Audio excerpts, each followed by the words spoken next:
Hi, welcome back to the Sober and Lit podcast. We are excited to be here with you today, and we have an amazing guest today. We have Laura Nelson who is joining us. Hi, Laura.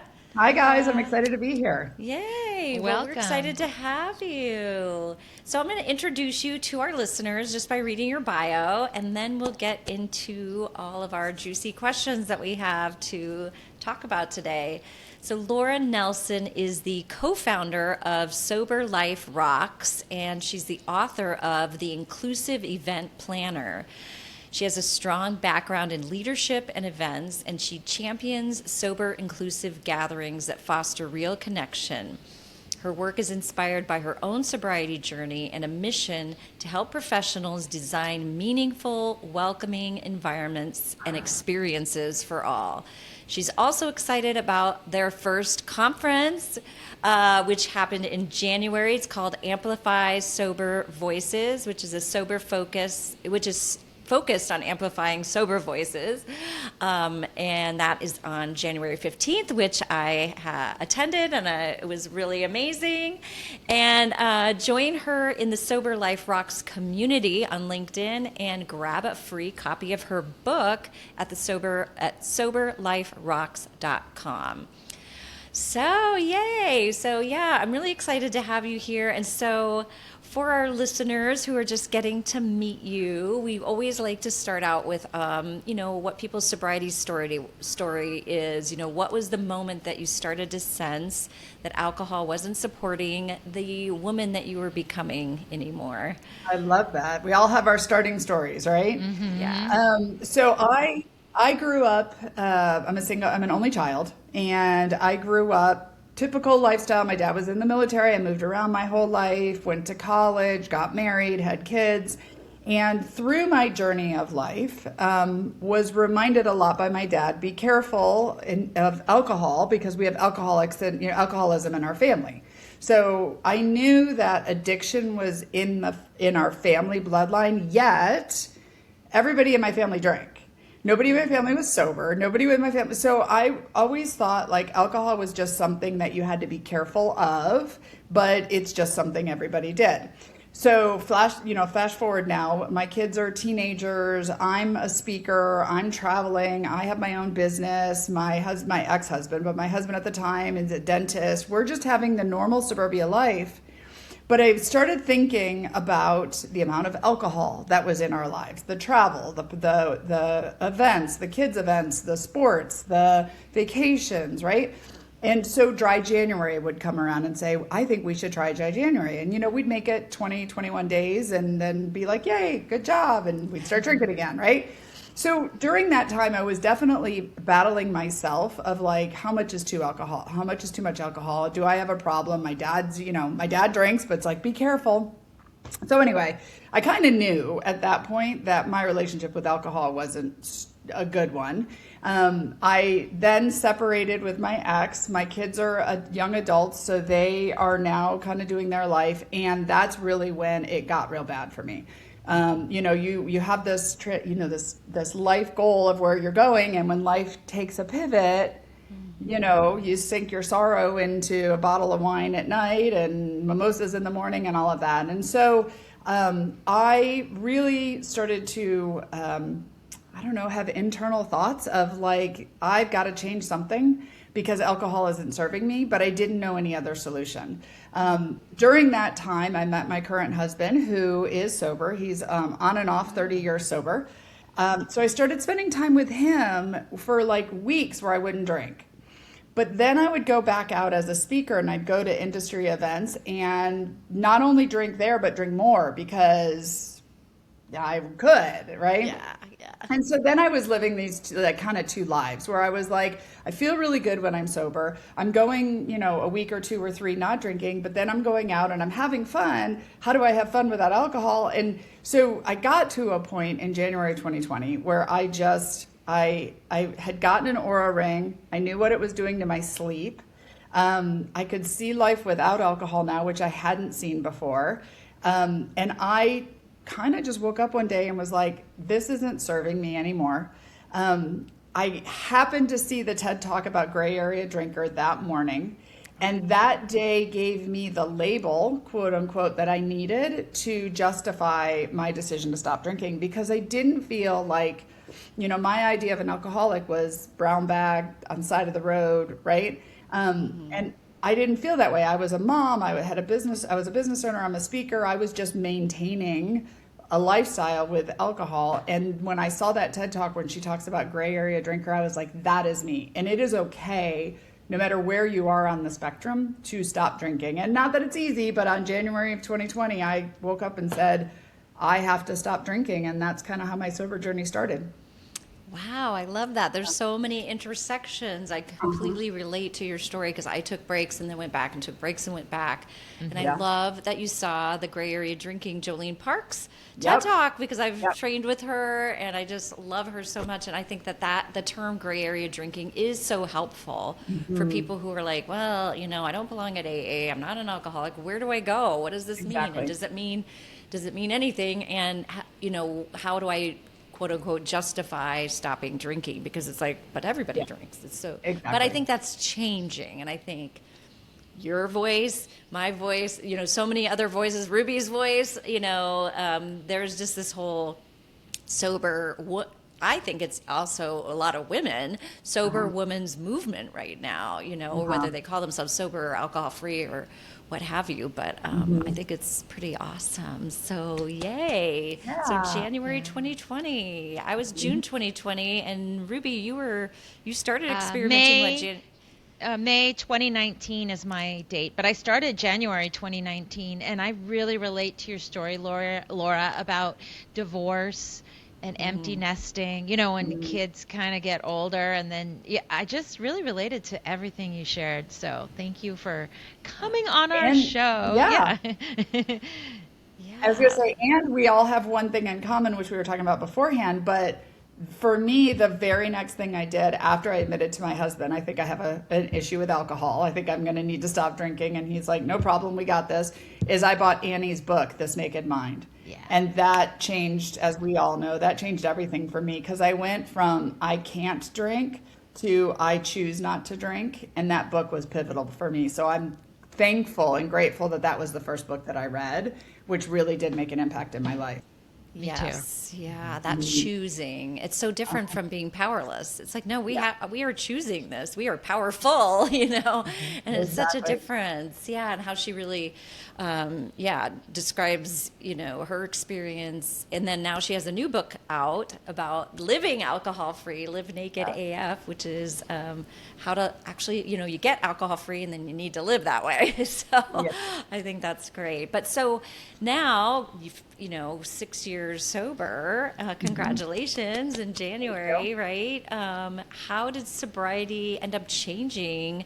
Like you already knew it helped your energy, your clarity, self-trust, but how did it really even help you in your business, in your work and in your leadership?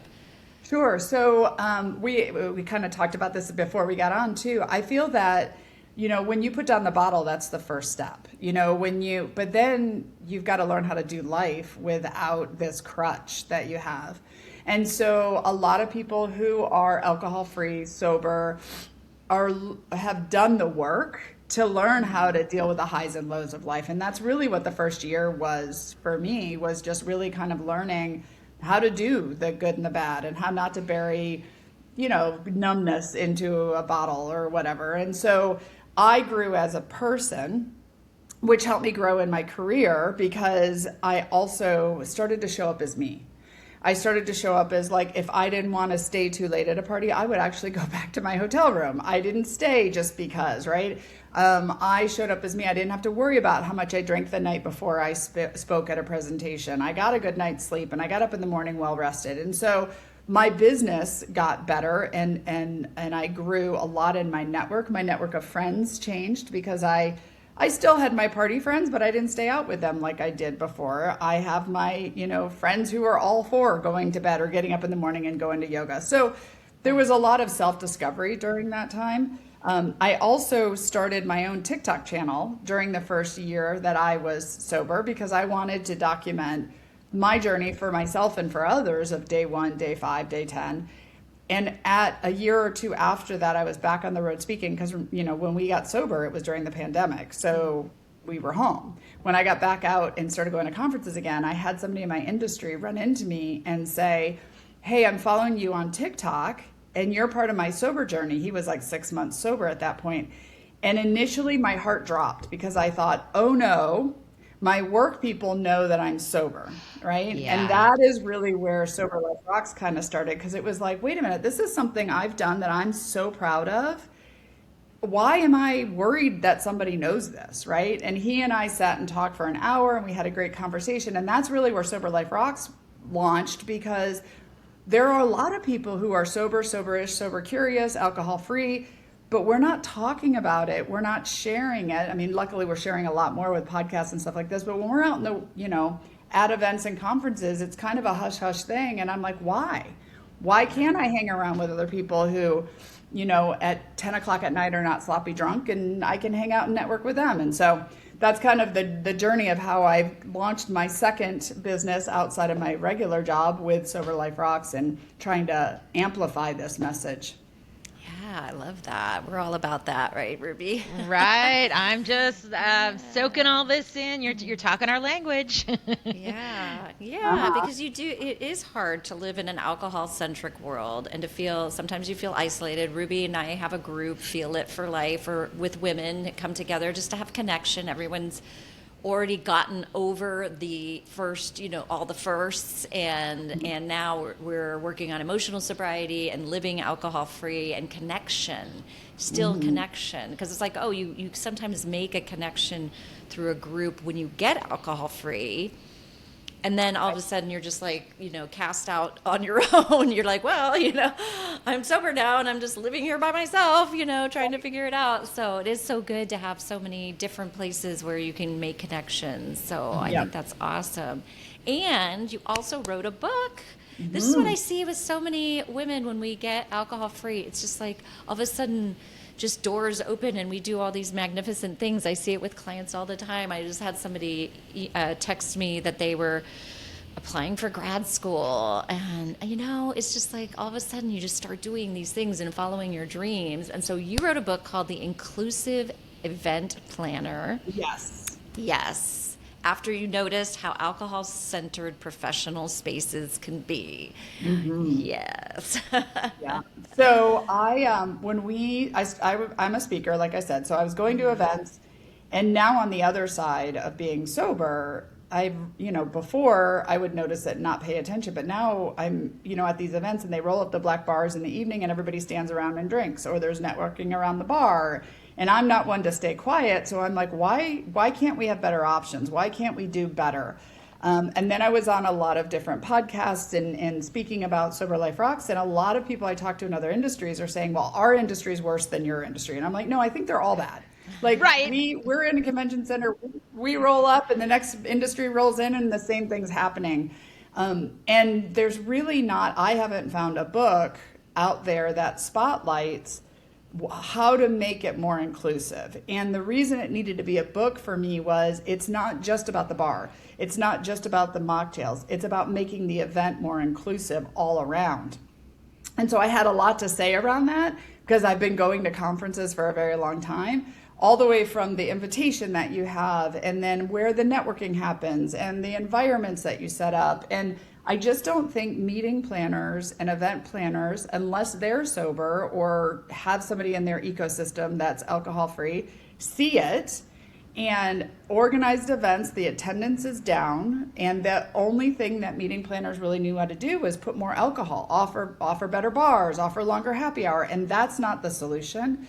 There's a whole group of people who don't want alcohol or as much alcohol, but they need to have a recipe or an outline of how to improve the entire ecosystem, the whole thing, so that more people will come that aren't just there for the bar. right? That they're not Yeah. just there for the alcohol. So It is needed. crazy how they think alcohol is like some sort of thing that's going to draw people, but it is, and it is frustrating. I've been at events where I'm talking to people and telling them what I do, and they're standing there with their little plastic cup of wine, and and I'm sitting there, and I'm like, "Oh, I'm a sober coach," and you can see them just sort of like back away slowly, like, Yeah. and it's like, no, that's not what it's about. It's my but choice, not yours. Actually, you'll Yeah. like this. This is our cups that we had at Amplify. Oh. Don't ask what's in my cup.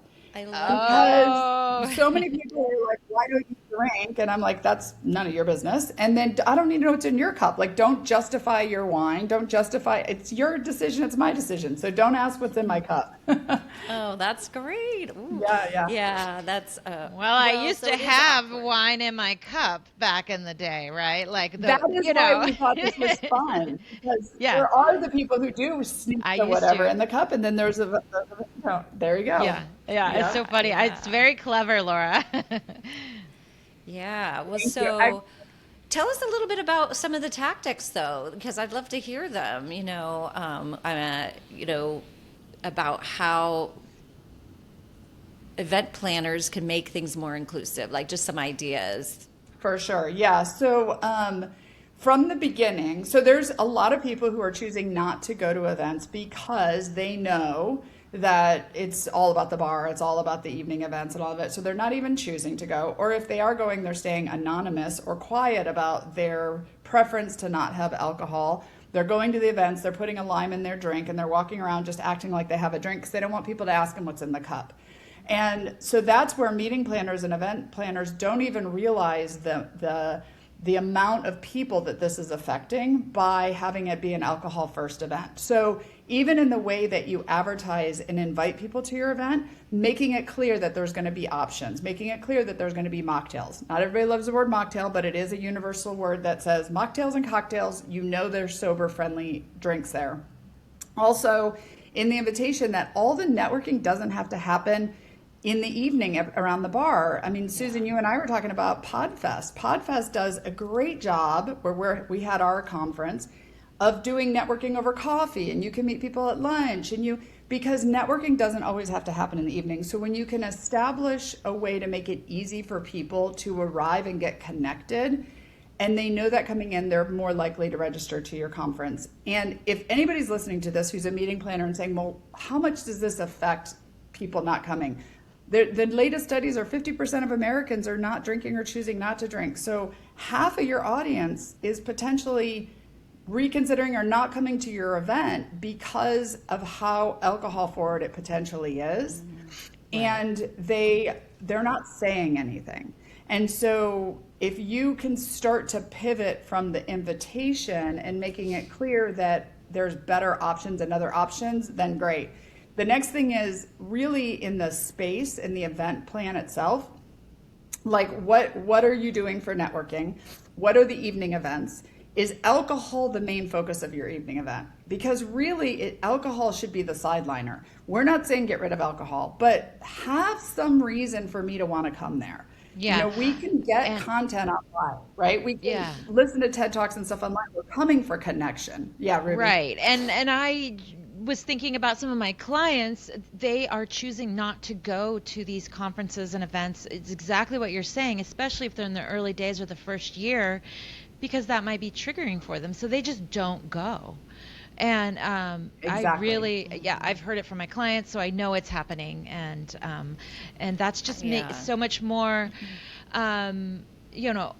inclusive, right? Like you said, including everyone rather than excluding. I love it. Thank you. Yeah. Well, I'm just thinking myself, I think I dropped out of a networking group, a local networking group, just because everything was painting and sipping or going to this brewery or doing this. That's what all of the networking events were. And I'm just like, I don't want to do that. Like, I can do it and I can go and be alcohol free. And I don't know. I just didn't want to spend my time doing that. You know what I mean? Well, and connecting over that. So. And that's part of the reason also that I wrote the inclusive event planner, because we learned this early in sobriety. We talked about, I said, I got new friends. I hung out with different people, right? You could do that in your personal life, but a lot of us can't do it in our professional life. You have to wine and dine the clients. You have to go to the conferences. You have to network at the bar. So there is an aspect of you have to do these. They're expected for a lot of times in sales to take people out for drinks, right? So then how can we make the event itself more inclusive for those that don't drink? And if you're not sober yourself or alcohol free, or if you don't see it, right? I related a lot to food allergies. Like, do you remember Yeah. we used to go to conferences and there'd be a special table that somebody who had an allergy would go pick their food up. It had their name on it. And now they serve the food right there with everyone else. They know who has allergies, and they have the buffets set up so that they're friendly for all, all dietary needs. That's the same thing that needs to happen with alcohol or having options, but somebody needs to spotlight it. Somebody needs Yeah. to show the meeting planners that you can do better. And doing better also means don't give me a kid's, sticky lemonade in the corner with a kid's sippy cup. I want to drink an adult beverage. I want to drink something similar to somebody else. I just want mine without alcohol. They can have alcohol. And so there's a lot of work to be done, but there's a lot of ways that we can make these forced events or these conferences and events better for people who are choosing not to drink. Yeah. Yeah.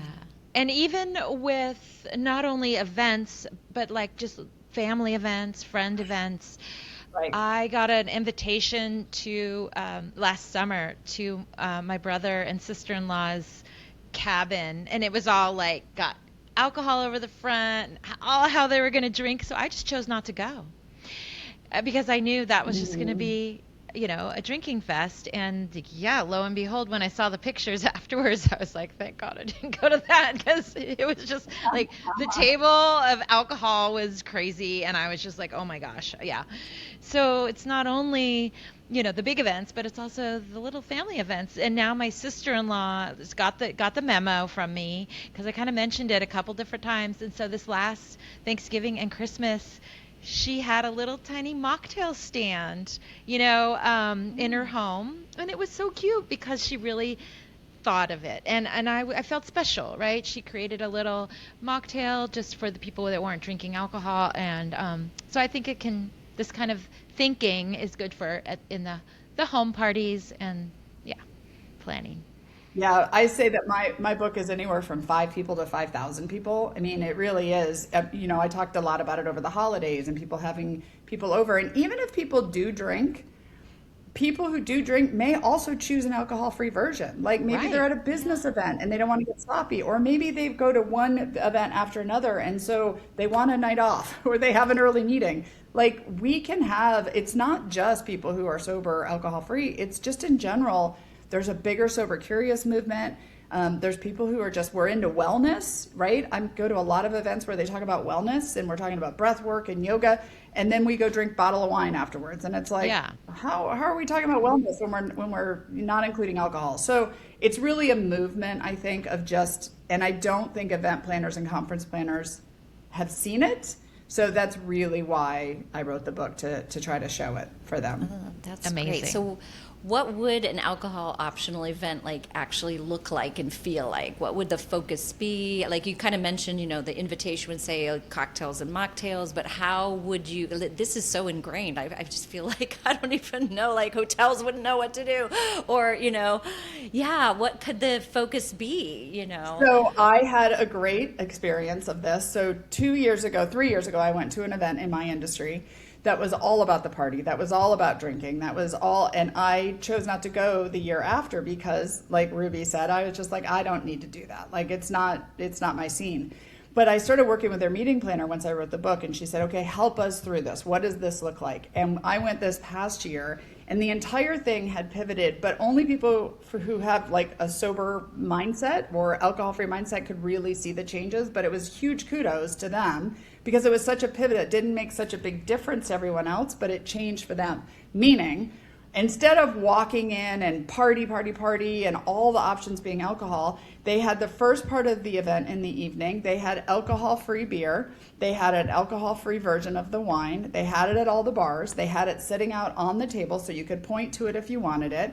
They were actually selling out of the alcohol-free beer in the bars and had to go get more because it was early in the evening. It was like 6 o'clock, right? So that was the beginning. They had Spasmatics, which is an 80s band that was playing in a buffet. And so This event went from Fun. like 6 to 8:30 or 10 o'clock, something like that. And it was very inclusive. You know, there was dancing and singing and all of it. Then at 10 o'clock, they moved inside to a club kind of feel. And they had Tito's Vodka sponsor it. And that was the party. That was the loud DJ but it was great because those that chose to drink and stay out and do the DJ and stuff had the option to do that. But there was an opportunity at the beginning of the event to have everybody included. The focus wasn't the alcohol, it was the band. And the alcohol was a sideline, so was the alcohol-free version of the beers and the wines that they had. So it's just a good example of like, just little pivots can make all the difference for those that maybe don't even see, you know, like don't even feel included in these type of events. Yeah, very subtle, and you could have done like a dance lesson or, you know, line dancing lesson or something like that to get everybody up and moving. And that, like you said, the focus wasn't everybody swarmed around the bar drinking. Yeah. And then And it's things like, and just another, like a DJ, for example. Like let's say we have a DJ in the evening. So a DJ normally starts at like level 10. Let's go. Well, at the beginning of the evening, we want to mingle, we want to talk, we want to have conversations. So even if you had like a DJ started at like level 5, and then an hour in or two in level 7, and then a couple hours in level 10, right? You can amp up the party but it gives people a chance to connect and talk. You can also look at the furniture. Where's the placement of where we can hang out and talk? If everybody's stuck in this loud little area and we're all screaming, I'm going back to my room. But if there's an overflow area where, not a kid's table, but like overflow furniture outside where we can have conversations outside of the room. But if I hear my favorite song, I can run in and dance my favorite song and then come back out and continue my conversation with you. So just thinking of things like that. And that's not just for people who don't drink. That's good for like introverts. There are a lot of introverted people who don't want to be in there screaming over the DJ. We can make everybody feel included, still have the fun DJ, still have the alcohol, but make it encompassing for everyone. You just described the party I'd want to go to, you know, like exactly, because lately but I go to bed early and I wake up early, and that's just who I am. I'm a morning person. So I'd want to be able to not have the party at level 10 and be able to talk and, you know, really communicate and have a good time and maybe dance. Not at level 10. Yeah, I love it. I want to go. Can I go to that event? No. Yeah. Well, you need to come to Amplify next year. That's our goal, is to start showing how to have I'll go next year. Yeah, I'm going to put it on the calendar. Okay. Yeah. Well, I love this too when you mentioned about introverts, because I think there's a lot of people who drink because of social anxiety. And then in this kind of event, maybe you wouldn't have as much social anxiety. You wouldn't feel the need that you needed the alcohol in order to like manage your stress overload with all the people and this music and the, you know, too much, you know, that you could have those one-on-one conversations out, you know, in a different setting. I think that's awesome.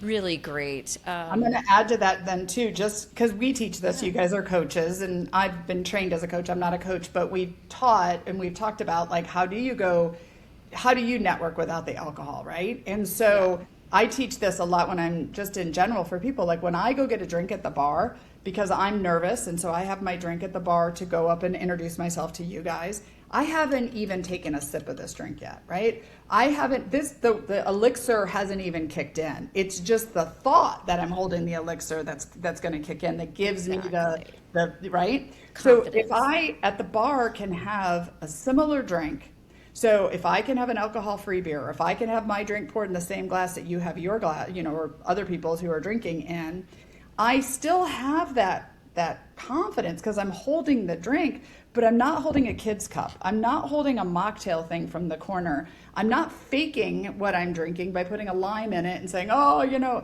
it makes me feel included and confident too, because the more we can make it easy for people to network and connect, the more people are going to want to be at the event, the more they're going to want to come back next year. Yes. And I think as you navigate your sober life and you do events not drinking, you start to realize how much more present you are, how much a better networker you are. You have better, deeper conversations. You remember your conversations. Right. And like, I know for me, my mind would be, when I was drinking, it would have been like, okay, everyone at the table has already had one glass, but I really want to have another one. Am I going to be the person, is everybody going to look at me because I want another one? Or is this bottle going to last? Or is everyone going to see me get up and go back to the bar to get another drink? Like, my mind was so full of all this stupid chatter that how could I even effectively network? So we are doing a service to everyone if it's not, and I love this term, alcohol forward. If we can just make things not well, our whole world seems like it's alcohol forward, but it does seem like it's changing. Yes. But just even asking that question to an event, is this event very alcohol forward? And how can we just sort of put alcohol a little bit, it can still be there, but it doesn't have to be the main event. It could be a little bit in the background, and other things can be the main event. I think that's... I'm going to just do another plug for my book, because you can buy it on Amazon. So you can buy it. You can also download it for free.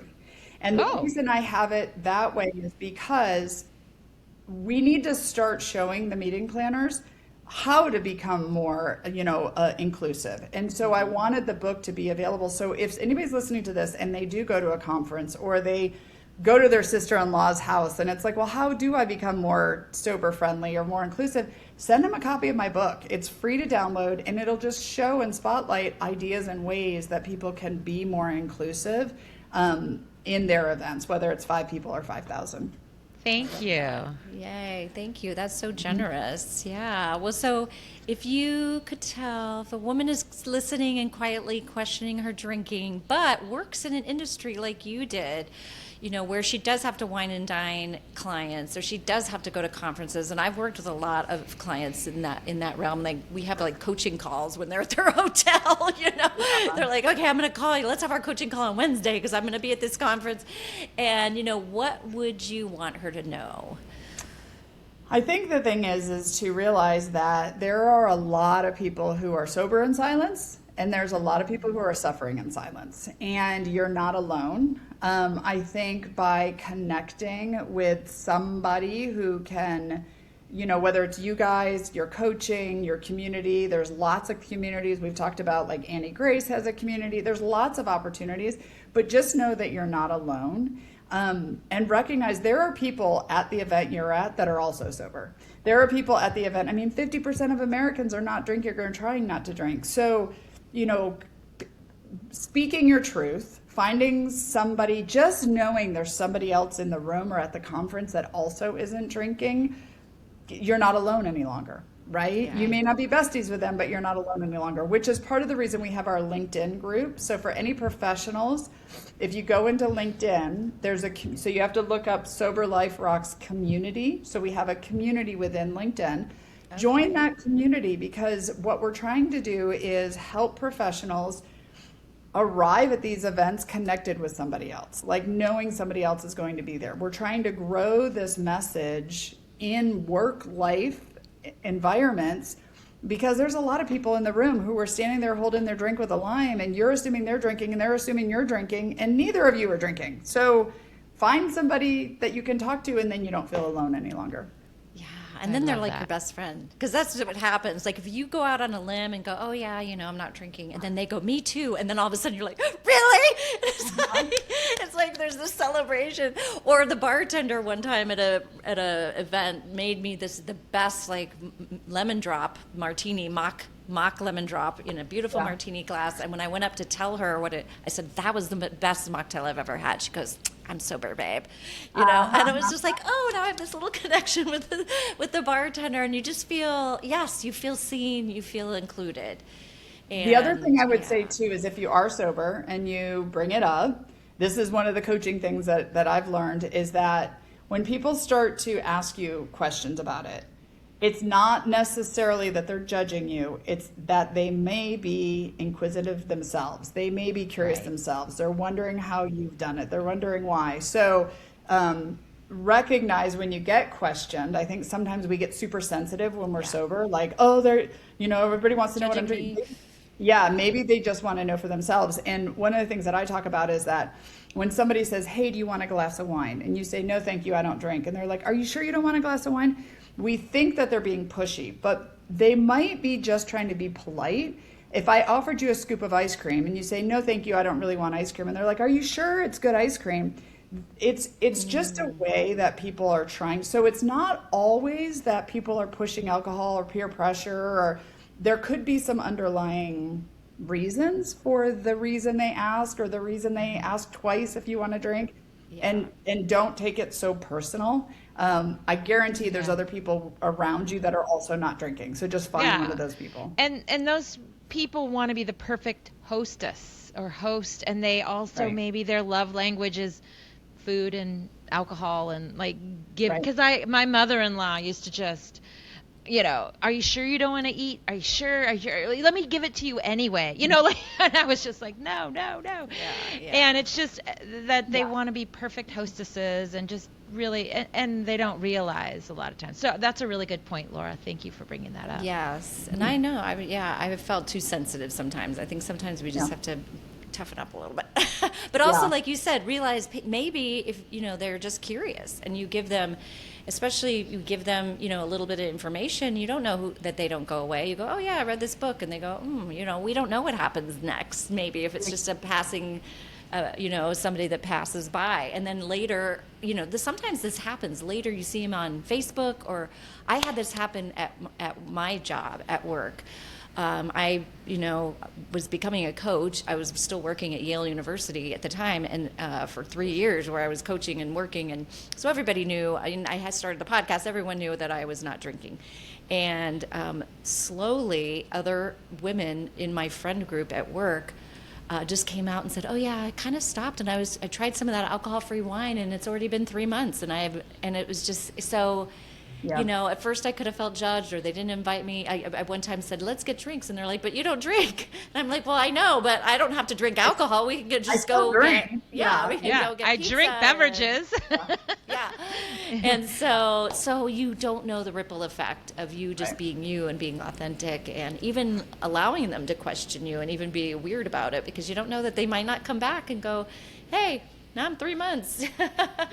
Right, Yeah. exactly. Well, and that's kind of the message behind why we hosted Amplify Sober Voices, because we're not saying everybody has to be the poster child of sobriety and go out there and do it, but there are people who are willing to speak up. You guys are some. There's lots of people at our conference who are those people, and the reason we're doing it is for the people who feel alone. Because you're not the only one, right? And more people who are talking about it. There was a time frame when it was anonymous for a reason. It was a stigma, and it was, you could get fired from your job and all the things, but it's not like that anymore. There's communities, there's network, there's ways to not be alone. And so we just want to really help amplify that message so that more people who feel alone can get to the right person in the room, the right podcast they need to listen to, the right community or coaching that they need to join. That's amazing. That's beautiful. Thank you, Laura. Yeah. Well, so this is the time in our podcast when we always ask our guests, and we love to hear what their answers are. What do you do in your life to feel lit, Laura? I love traveling, honestly. So my husband and I just sold our house 3 weeks ago without another house to buy, and we are on the road indefinitely until we know where we want to live. We know when the house opens up, we got to be ready for it. But like I said, I traveled to a lot of conferences, so we're going to take advantage and just live on the road. We're going to spend, a month here and a month there and 3 weeks there, and it excites me. I love it. I used to travel and drink, and I don't remember necessarily all of it, and so now I remember every memory for every travel that we do. So Wow. Are you gonna stay in Airbnbs, or do you have like a trailer, or how are you? Yeah. we're doing Airbnb. So a lot of half of my travel is paid for by the events. So, we've got that part figured out, my flight and my hotel rooms. We're actually taking a train. My husband has knee surgery in February, and we're going to take a train from Southern California to Oregon, which it's always been a bucket list for me. And then we're taking a train from Oregon to Chicago, which it's one of those Amtraks with the open, right? And so because I don't have a mortgage, I can justify there's Wi-Fi on the train. It's going to take 42 hours, but my husband can't fly, so we're like, why not take a train? So we're really just taking things as it comes and seeing what the universe has for us. So That's so fun. exciting. What an adventure. Yeah. I love that. Wow. The year of Oh my travel. Yeah. Yeah. Well, we got Yeah, all we'll kinds see of how long it answers. lasts. We might get a little tired of living out of suitcases. We'll see, but I did that there's no train time like the ride present. from I live in San Francisco Bay Area from that train ride that you're talking about but San Francisco up to Oregon, Portland, Oregon. And be prepared. Well, maybe this was long ago, but like all of a sudden you fall asleep and you think you're at one place and then they pull the train over and for 8 hours they were just stopped. So you wake up, it was interesting. Oh. So it doesn't always, it could be longer than 42 hours or whatever. It's interesting. Okay. Yeah. That is Well, I gave interesting. myself wiggle room to get there, so that's good to Yes. know. So for Yeah. sure. I showed up like 8 hours later than I thought I would. Oh, wow. So it's interesting. Yeah. But how fun. That is Well, if fun. you think That's- about it, that happens with air travel too. I mean, you can go Actually, to any yeah. place and have a storm or plane or something. So it's part of traveling. It's It part of the is. deal. It is. More and more, it seems like. So, Mm-hmm. well, thank you so much, Laura. It's been so inspiring hearing your story and seeing the work that you're doing to amplify sober voices, to have an inclusive business space for Sober Life Rocks. I think I'm going to look you up on LinkedIn because, it's really. I think that's really meaningful, and I love the idea of like just remembering in the back of your mind the next time you're at an event, you're probably not the only sober person there, and you're standing there with your fake drink, and they're standing there with their fake drink, and you're thinking both of you are drinking. I think that's hilarious, and so just being authentic, being yourself, and just saying, Exactly. "Hey, I don't drink," Exactly. big deal. Yep. That's great. Yep. Thank you so much. Thanks, guys. This was great. Take care. Bye. Bye.